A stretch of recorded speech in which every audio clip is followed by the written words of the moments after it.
لیکسیون 8 German زبان کا سبق نمبر 8۔ عنوان ہے جرمن زبان میں موسموں کے نام۔ نامن der Jahreszeiten auf Deutsch۔ German زبان میں موسم بھی سارے مذکر ہوتے ہیں اور سب کا آرٹیکل der ہوتا ہے۔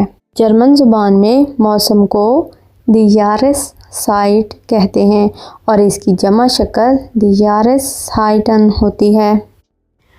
Ein Jahr hat 4 Jahreszeiten یعنی ایک سال میں 4 موسم ہوتے ہیں۔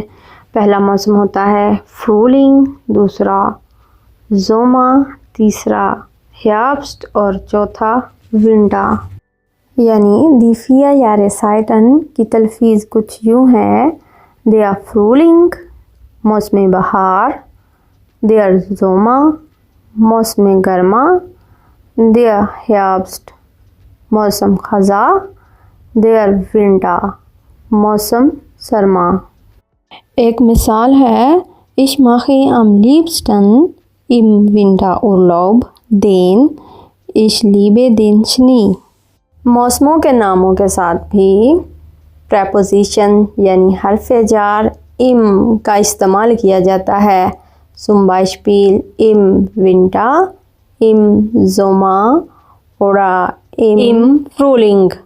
Ich wiederhole: der Frühling، der Sommer، der Herbst، der Winter۔